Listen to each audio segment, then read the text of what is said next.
अस्सलाम वालेकुम dear student. आज हम जिस ओपिनियन पे बात करेंगे उसका टाइटल है सिस्टेमिक चेंज। बहुत इम्पोर्टेंट टॉपिक है क्योंकि हमने अक्सर सुना होगा कि हम जब भी बात करते हैं या कहते हैं कि हम तरक्की क्यों नहीं कर पा रहे, तो अक्सर हमने एक ही जुमला सुना है और वो है कि हमारा सिस्टम ख़राब है। तो हम लोग आज बात करेंगे किस तरह हम अपने सिस्टम को बेहतर कर सकते हैं। सिस्टेमिक चेंज मतलब कि हम अपने सेंट्रल को किस तरह चेंज करके रिफॉर्म्स करके उसको बेहतरी की तरफ लेके आ सकते हैं। मेनली जो राइटर ने बात की है इसमें, उसने बात की है एजुकेशन पे, इम्पोर्टेंस ऑफ एजुकेशन पे, एजुकेशन के जो सेक्टर है उसको किस तरह बेहतर बनाया जा सकता है। इसके अलावा करंट कंडीशन क्या है एजुकेशन सेक्टर की। लेकिन हम जो इस डाटा को इस्तेमाल करेंगे, हम मल्टीपल टॉपिक्स में इसको इस्तेमाल कर सकते हैं। जैसा कि हम किसी भी टॉपिक की बात कर लें, चाहे हम एनर्जी सेक्टर की बात कर लें, एजुकेशन सेक्टर की बात कर लें, किसी भी इंस्टीट्यूशन की बात कर लें, तो मेनली जो हमारे माइंड में आता है ना, वो आती है कि अकाउंटेबिलिटी नहीं है, करप्शन है, नेपोटिज्म है, इस तरह की बातें आती हैं। तो हम लोग इसलिए लिखेंगे कि हम सिस्टम को किस तरह बेहतर कर सकते हैं। तो इसलिए हम जब भी कोई भी इस तरह का प्रॉब्लम है ना, तो उसमें हमारे पाकिस्तान में जो मेजर रीज़न है ना, वो यही है। तो हम किसी में भी ये हेडिंग दे सकते हैं कि सिस्टमिक चेंज करने की ज़रूरत है और ये चीज़ें हम करेंगे तो हम अपने सिस्टम को बेहतर बना सकते हैं। क्वेश्चन है कि how can we change the system. अब बात है कि हम किस तरह चेंज करेंगे। तो इस सवाल का जवाब है हमारे ओपिनियन में। तो हम इस टॉपिक को, ये जो मेजर टॉपिक है ना, ये डिस्कस किया जाता है करंट अफेयर्स में, पाकिस्तान अफेयर्स में। इसके अलावा हम इस डाटा को इस्तेमाल कर सकते हैं ऐसे के टॉपिक में। बहुत इंपॉर्टेंट है। मैं जब भी कोई भी इस तरह की वीडियो बनाती हूँ तो मैं सबसे पहले ये बताती हूँ कि हम लोगों ने इस डाटा को इस्तेमाल कहाँ पे करना है। क्योंकि आप लोग अगर पढ़ लिया है, आपको यही नहीं पता कि आपने इस डाटा को लिखना कहाँ पे है, तो फिर मसला बन जाएगा। इसलिए आपको पता होना चाहिए कि आपने ये पढ़ तो रहे हो, लेकिन पढ़ लिया है, अब इसको लिखना कहाँ पे है। तो इसलिए मैं स्टार्टिंग में सबसे पहले ये बताती हूँ ताकि आपको पता हो कि न्यूज़पेपर का डाटा किस तरह इस्तेमाल करना है और कहाँ पे किस टॉपिक में इसको ऐड करना है। अब हम जो है, ये जो पिक्चर है ये मैंने इसलिए लगाई थी क्योंकि हमारा एजुकेशन सिस्टम बिल्कुल इसी तरह ही है। फैक्ट्री मॉडल ऑफ एजुकेशन है, जहाँ पे एक सिस्टम बना दिया जाता है, एक इंस्टीट्यूशन बना तो दिया जाता है जहाँ पे सिर्फ डिग्रियाँ डिस्ट्रीब्यूट होती हैं, बच्चों को नॉलेज नहीं दिया जाता। जैसा कि हमें अभी वर्ल्ड बैंक ने डेवलपिंग कंट्रीज़ को ख़ास तौर पर टाइटल दिया है लर्निंग पॉवर्टी का। इसके अलावा बच्चे पढ़ लिख जाते हैं लेकिन उनको टेक्स्ट पढ़ना ही नहीं आता। 10th क्लास में हो गए हैं, फर्स्ट ईयर में हो गए हैं इस तरह, लेकिन उनको टेक्स्ट पढ़ना ही नहीं आ रहा होता, उसका मतलब ही निकालना नहीं आता, क्रिटिकल थिंकिंग ही नहीं करना आता। तो हमारा एजुकेशन सिस्टम बिल्कुल एक फैक्ट्री मॉडल है, यहाँ पे सिर्फ डिग्रियाँ दी जाती हैं। तो हम इस तरह बात करेंगे कि हम किस तरह इसको बेहतर कर सकते हैं। ओपिनियन को स्टार्ट करते हैं। ओपनिंग लाइन्स हैं, like in many other places, education reforms have been frequently initiated in Pakistan। मतलब ये कि पाकिस्तान में जिस तरह दूसरे सेक्टर्स में रिफॉर्म्स की जा रही हैं, इसी तरह एजुकेशन सेक्टर में भी रिफॉर्म्स का सिलसिला शुरू कर दिया गया है। पाकिस्तान विद ग्रेट विगियर, विगियर कहते हैं स्ट्रेंथ को, एनर्जी को। मीन कि ये जो काम किया गया है ना, ये फुल ऑफ एनर्जी के साथ किया गया है रिफॉर्म्स वाला, and sincerity only to fizzle out. Fizzle out का मतलब होता है आस्ता आस्ता किसी भी चीज़ को ख़त्म कर देना। As a disjoint set of input, disjoint mean के अलग-अलग जो आप इनपुट दे रहे थे एजुकेशन रिफॉर्म्स को, अब कलेक्टिवली दी जाएंगी। Further adding to the systemic inertia. अब देखें, सिस्टेमिक इनर्शिया जो है ना, इस टर्मिनोलॉजी को हमें समझने की ज़रूरत है। इसका मतलब होता है कि आपका जो एक सिस्टम है ना, वो आप उसको स्टेबल रखने की आप कोशिश कर रहे हो कि वो जो उसकी करंट स्टेट है ना, उसे डिग्रेड ना हो जाए, और उसको थोड़ा सा आप रेजिस्ट कर रहे हो, उसके साथ ऐसे रिफॉर्म्स कर रहे हो, उस पर इन्वेस्टमेंट कर रहे हो कि वो थोड़ा सा चेंज लाया जा सके उसमें। देखिए, पहला होता है क्राइसिस। जैसे कि हमें पता था कि पाकिस्तान का जो एजुकेशन सेक्टर है ना, वो भी क्राइसिस में ही था, क्योंकि जिस तरह हमने देखा कि 26 मिलियन बच्चे आउट ऑफ स्कूल थे। तो अब उसमें वो क्राइसिस हो गया। अब स्टेबल, जैसे कि उसकी करंट स्टेट है ना, इससे ज़्यादा डिग्रेड ना हो जाए। ये ना हो कि अब 26 है, अगले साल हम देखें तो वो जो है वो 30 मिलियन हो जाए। अब राइटर आगे लिखते हैं, आप पीस मिल का मतलब होता है कि डिसजॉइंट आप होके, मतलब अलग अलग से आप जो अप्रोच कर रहे हो, रिफॉर्म्स कर रहे हो एजुकेशन सेक्टर में, उसकी बात कर रहे हैं कि a piecemeal approach to reforming components of the education system without aligning mean के साथ लेके चलना all stakeholders into a collective that works with the student learning as the singular priority of systematic transformation has consistently failed the children. अब writer यहाँ पे बात करता है कि देखिए, अगर आप जैसे पिछले साल हमारे पास रिपोर्ट आई थी एजुकेशन की कि पंजाब बेहतर था, उसके बाद सिंध था, केपीके का बहुत ही बुरा हालात थे। तो केपीके वालों ने क्या किया था, पीटीआई वालों की हुकूमत है वहाँ पे, उन्होंने वहाँ पे रिफॉर्म्स करना स्टार्ट कर दी थी। और उन्होंने बहुत बेहतरी लेके आए थे, वो बहुत अच्छा काम किया था उन्होंने। तो इसी तरह राइटर कहते हैं कि ये जो अप्रोच है ना, अलग अलग आप काम कर रहे हो, ये गलत है। आपको कलेक्टिवली जाना पड़ेगा ताकि आप एक अच्छा सिस्टम जो है ना अगर बिल्ड करना है तो उसके लिए आपको कलेक्टिव अप्रोच अपनाना पड़ेगी, ना कि पीस मिल अप्रोच। रिफॉर्म्स के लिए इन एजुकेशन सेक्टर, अगर आप ट्रांसफॉर्म करना चाहते हो अपने सिस्टम को, जो कि अब आप बिल्कुल फेल हो चुके हो इसमें, तो इसलिए अगर आप इसमें चेंज लेके आना चाहते हो तो आपको क्या ज़रूरत है कि आप कलेक्टिवली काम करो। आगे राइटर लिखते हैं, collective leadership must be the guiding principle for ensuring quality education for all. For the reforms to be sustainable, the entire ecosystem around education need to be understood and transformed holistically. Holistically का मतलब होता है comprehensively. इसका मतलब है कि अगर आप लोगों का देखें, अगर सबका गोल, सारे लीडर्स का गोल एक ही है कि सारे बच्चों को क्वालिटी एजुकेशन प्रोवाइड करना है, तो फिर सब मिलजुल के काम करें ताकि एक सस्टेनेबल रिफॉर्म्स की जाएं in the entire ecosystem of the education around education need to be understood and transformed holistically, ताकि सब comprehensive approach का इस्तेमाल करें, holistically approach करें और रिफॉर्म्स लेके आए एजुकेशन सेक्टर में। और देखें यहाँ पे हम, अगर हमारे पास यहाँ से हमारी इतनी अंडरस्टैंडिंग होनी चाहिए कि अगर हम इस तरह का कोई भी टॉपिक आता है कि हम किस तरह अपने सिस्टमिक चेंज लेके आ सकते हैं या किस तरह अपने सिस्टम को बेहतर ला सकते हैं, तो सबसे पहले हमारे माइंड में आना चाहिए कि कलेक्टिव लीडरशिप होनी चाहिए। कलेक्टिव लीडरशिप के थ्रू ही हम जो है वो कोई भी एक अच्छा गोल, कंप्रीहेंसिव अप्रोच के थ्रू ही हम एक गोल अचीव कर पाएंगे। Systems do not change bye them selves, people change them. अब देखें ये कितनी अच्छी लाइन लिखी हुई है कि सिस्टम खुद ब खुद चेंज नहीं होता, बल्कि उसको लोगों ने चेंज करना होता है। अगर हम अब कोई भी गवर्नमेंट आती है, हम सब कुछ उस पर डाल देते हैं, जो कि मैंने देखा है। अगर पीटीआई की आती है तो हम उस पर डाल देते हैं, अगर ये आती है पीएमएलएन वालों की आती है तो हम उन पे डाल देते हैं, लेकिन हम कभी भी ये नहीं सोचते कि बहुत सारी गलतियां हमारी खुद अवाम की भी होती हैं। आगे है, the theory of change practised world wide is premised. Premised कहते हैं बेस करती है या आर्ग्यू करती है on situating people specially the youth inside the inequitable system to change it from within. अब राइटर कहते हैं कि जो थ्योरी ऑफ चेंज है ना, इससे हमें पता चलता है, या ये जो बेस है ना थ्योरी ऑफ चेंज की, कि चेंज हमेशा कैसे आता है, वो बेस करती है कि जो यूथ है ना, एक तो हमेशा चेंज यूथ लेके आती है इन इक्विटेबल सिस्टम में। जैसे हम लोगों ने बांग्लादेश की एग्जांपल देखी, और सबसे पहले जो इनइक्वालिटी है ना वो सिस्टम के अंदर से ख़त्म करनी चाहिए। कि अगर आप एक इंसान है, अगर करप्शन नहीं लेता या नेपोटिज्म या किसी को भी इस तरह नौकरी नहीं देता, मेरिट के बेस पे नौकरी देता है, तो वो ऐसे चेंज लेके आया जा सकता है। ठीक है, we must develop cadres of people. Cadres कहते हैं टीम को, of people with ambition, capacity and resilience to change the entire ecosystem around children। अब कहते हैं कि हमें एक ऐसी टीम डेवलप करनी चाहिए जो कि ट्रेंड हो। कैडर्स ऑफ पीपल, ट्रेंड लोगों की एक ऐसी टीम जो है ना लोगों की, वो बनानी चाहिए जो कि क्या हो, एम्बिशियस हो, चेंज लाने के लिए कैपेसिटी भी हो और उनमें, और रिजिलियंट भी हो to change the entire ecosystem. Resilient का मतलब यहाँ पे कि अगर आपको ऊपर से कोई प्रेशर आता है तो आप उसको रेजिस्ट कर पाओ उस चेंज को लाने के लिए, ये नहीं कि आप डर के घर पे बैठ जाओ। आगे है, collective leadership act as a force multiplier for all stakeholders to affect the requisite. Requisite कहते हैं शर्त है, change and ensure that every child gets the education and future they deserve regardless of their socio economic background. अब यहाँ तक writer कहते हैं कि अगर आप लोगों ने आप चाहते हो ना कि जो एजुकेशन सेक्टर है उसमें रिफॉर्म्स लाई जाएं और हर बच्चा जो है वो इक्वली एजुकेशन हासिल कर सके regardless of their socio economy background, तो आपको चाहिए कि आप कलेक्टिव अप्रोच को इस्तेमाल करें। क्योंकि जब आप कलेक्टिव लीडरशिप का एक्ट का इस्तेमाल करोगे ना, तो ये क्या करेगी, act as a force of multiplier for all stakeholders. तो आपका काम करना आसान हो जाएगा, मल्टीप्लाई कर देगा वो आपके काम को, ना कि डिवाइड करेगा। डिवाइड करने से चीज़ें जो होती हैं ना, वो तकसीम करने से क्या होती हैं, कम हो जाती हैं, और मल्टीप्लाई करने से क्या होती हैं, चीज़ें बढ़ जाती हैं। तो राइटर ये कहते हैं कि जो कलेक्टिव फोर्स है ना वो क्या करेगी, act as a force multiplier. जैसे हम लोगों ने अक्सर सुना भी होगा कि एक और एक अगर मिल जाएं तो वो 11 हो जाते हैं। इसी तरह मल्टीप्लायर का कलेक्टिव फोर्स, कलेक्टिव लीडरशिप का जो है ना बहुत अच्छा इम्पैक्ट पड़ेगा किसी भी तरह की अगर आपने रिफॉर्म्स लेके आनी है।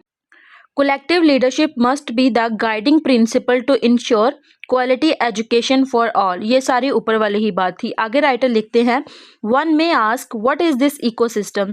अब हमने ऊपर पढ़ा था ना कि जो है हमें अगर पूरे इंटायर इकोसिस्टम में the entire ecosystem around education, तो हम बात कर रहे हैं कि अब राइटर कह रहे हैं कि one may ask what is this ecosystem. अब ये इकोसिस्टम क्या है जिसमें आप रिफॉर्म्स लाने की बात कर रहे हो, and who are the actors और leaders who can affect these changes in their sphere of influence, sparking a chain reaction throughout the system, propelling कहते हैं किसी चीज़ को आगे की तरफ धकेलना, the change forward and creating a buzz around the education crisis.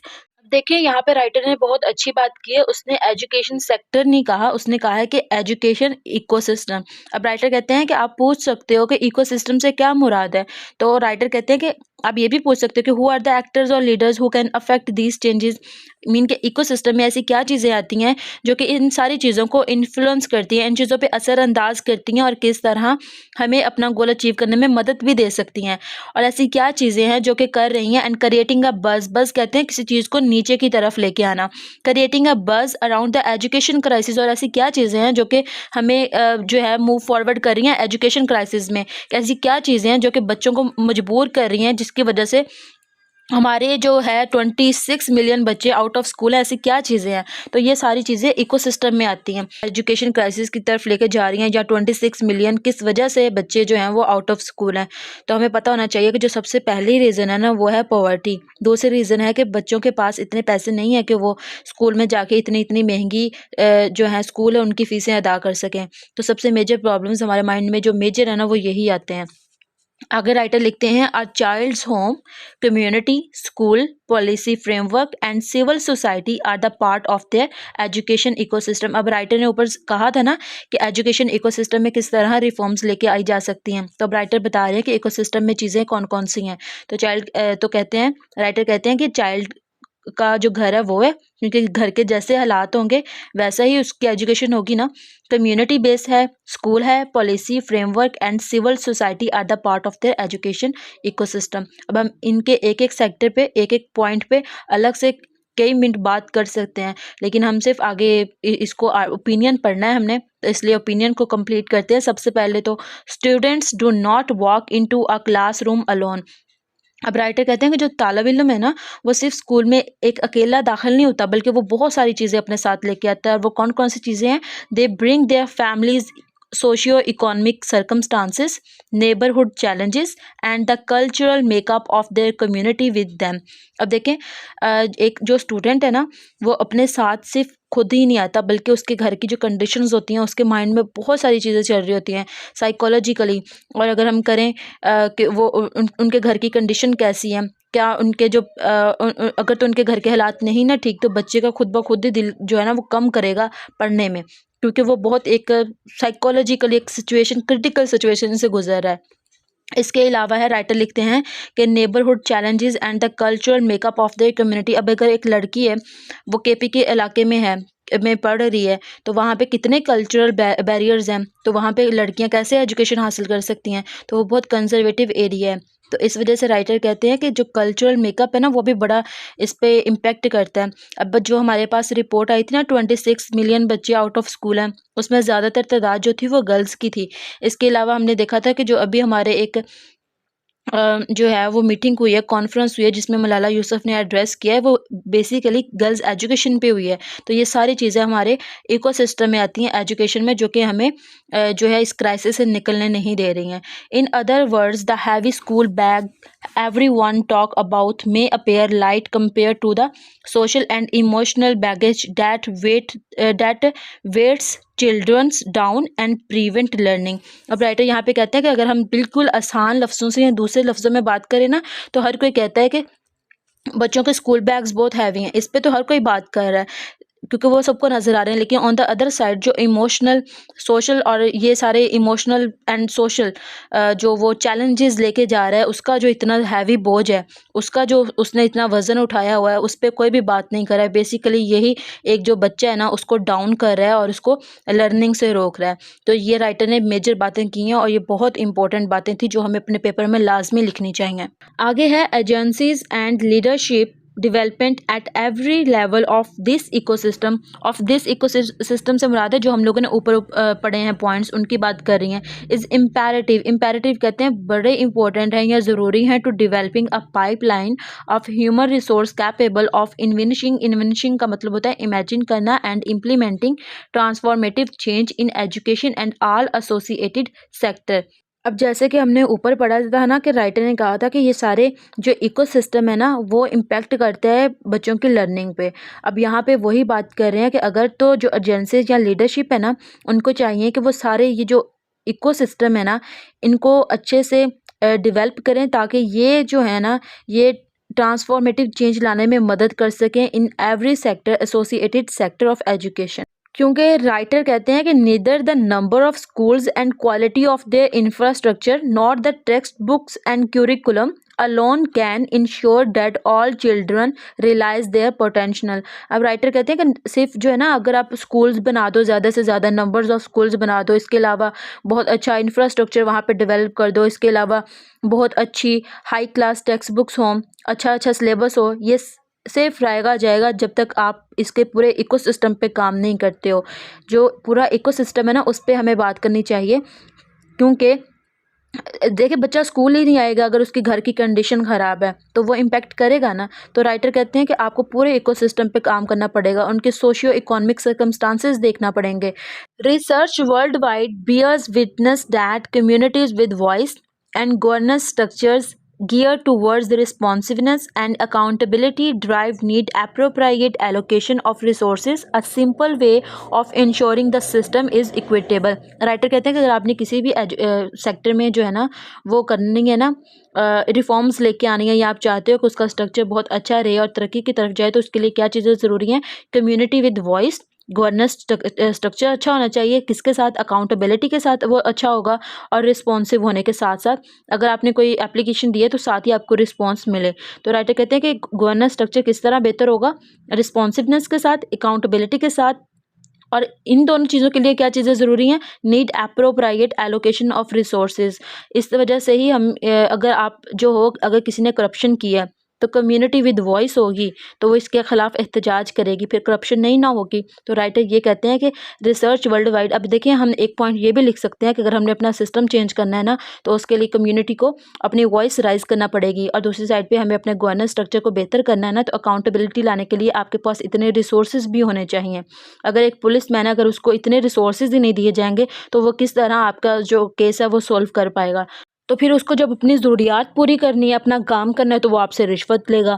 तो इस वजह से हुकूमत को चाहिए कि उनकी तनख्वाहों में इजाफा करे और उनको ताकि करप्शन लेने की ज़रूरत ही ना पेश आए, और उनको जो भी उनके रिसोर्सेज हैं या उनको जो जो भी चीज़ें चाहिए होती हैं वो उनको प्रोवाइड करें ताकि खुद ही जो है उनकी फंक्शनिंग बेहतर हो सके, वो अपना काम अच्छे से सरअंजाम दे सकें.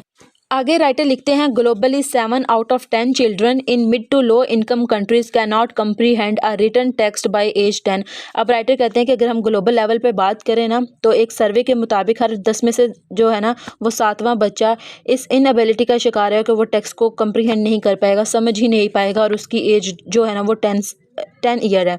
और राइटर कहते हैं कि ये जो है ना ये सर्वे किया गया है mid to low income countries में, और पाकिस्तान भी इनमें शामिल है. Pakistan is not different.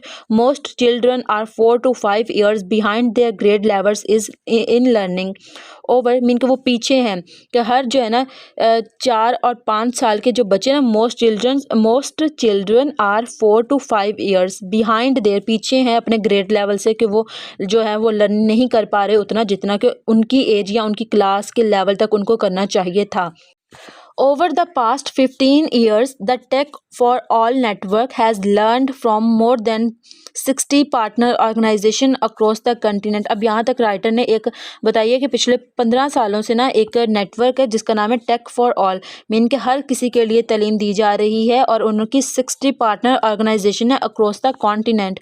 That it is not technically input that generate learning outcomes. ये सिर्फ इतना ही नहीं करता कि आप जो हो वो इनपुट दे रही हो और आउटकम में आपको लर्निंग मिल रही है, बल्कि but a critical mass of committed stakeholders throughout the education ecosystem who work together to bring about the change required for learning gains. अब राइटर यहाँ तक कहते हैं कि ये जो नेटवर्क है ना, इसने सिर्फ इनपुट नहीं दिया बल्कि जितने भी स्टेक होल्डर्स थे ना, और उनको आपस में वो कमिटेड थे कि हम वाकई हमें एजुकेशन में रिफॉर्म्स लेके आनी चाहिए, उनको आपस में साथ बिठाया है ताकि हम साथ मिलके work together to bring about the change, ताकि हम साथ मिलके एजुकेशन सेक्टर में चेंज लेके आ सकें और हम ऐसे हर इकदाम करें जो कि रिक्वायर्ड है फॉर लर्निंग गेन्स के लिए, ताकि बच्चे कुछ ना कुछ सीख सकें।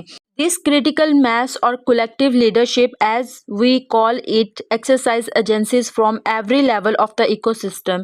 It is committed to social justice and believes in learning and leadership development among all the students. अब यहाँ तक राइटर बात करते हैं कि जो कलेक्टिव लीडरशिप की एक ऑर्गेनाइजेशन बना दी है ना, अपने मैस कलेक्ट कर दिया है, अब ये जो है ना इकोसिस्टम में काम तो कर रहे हैं, इसके अलावा ये बहुत कमिटेड है टू सोशल जस्टिस, इसके अलावा बिलीव करते हैं लर्निंग में, in learning and leadership development among all the students. ये नहीं है कि ये अगर एक स्टूडेंट है वो बहुत अमीर है, उसको आप जो हो वो क्लास का प्रॉक्टर बना देते हो या उसको कह देते हो कि आप मोनीटर हो, ऐसा नहीं है, बल्कि ये इक्वलिटी पे बिलीव करते हैं और ये बात करते हैं कि हम जो है ना वो एजुकेशन जो है ना वो सब के लिए है, regardless of their socio economic background. और ये सोशल जस्टिस पे बात करते हैं।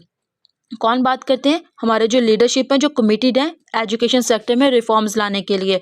It is locally rooted and diverse, inclusive of people. Inclusive का मतलब होता है कि आप सबको आपस में शामिल कर लो, ये नहीं कि इसको निकाल दो इसको डालो, बल्कि inclusive of people who have experienced inequality and those who wield, या फिर कहते हैं इसको, विल्ड का मतलब होता है यूज़ करना या होल्ड रखना, influence, and it has networks to collaborate and learn together.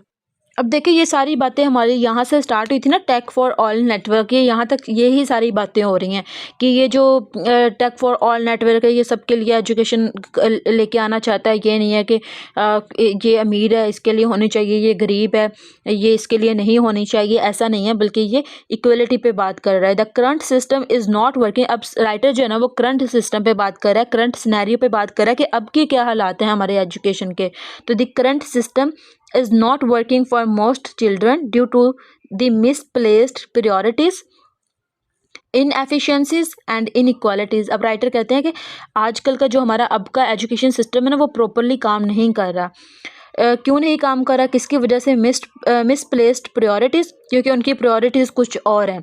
Education for everyone नहीं है, इनएफिशिएंसी है, इनइक्वालिटीज़ हैं। ये हमारे एजुकेशन सेक्टर में अब तक के प्रॉब्लम्स हैं। Learning outcomes, critical thinking, problem solving, life skill, empathy, social emotional well-being and whole children development have taken a back seat to brick and mortar model and exam scores। अब ये जो brick and mortar models है ना, ये क्या है, हम इस पे बात करते हैं।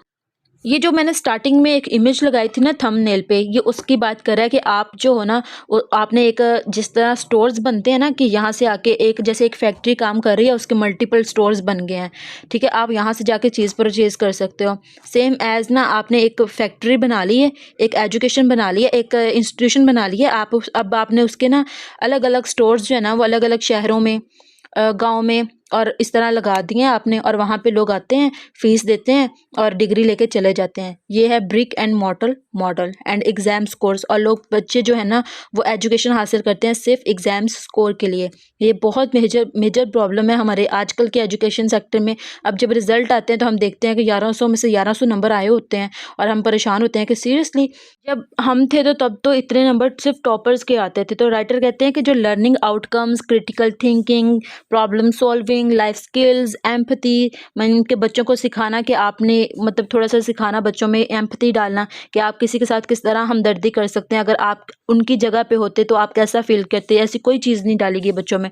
Social emotional wellbeing and whole children development जो है ना, इसने बैक सीट कर दिया है, इसको पीछे लगा दिया और सिर्फ इतना कर दिया है कि आप लोगों ने क्या कर लिया है, हैव टेकन, क्या ले लिया आपने, हैव टेकन बैक सीट। किसने ले लिया? ये जो हमने ऊपर बातें की हैं उन्होंने। टू ब्रिक एंड मॉडल, ये मॉडल हम लाजमी मेंशन करेंगे पेपर में कि ये मॉडल किस चीज़ को जो है वो बताता है। तो वो हमारे एजुकेशन सिस्टम है आजकल का।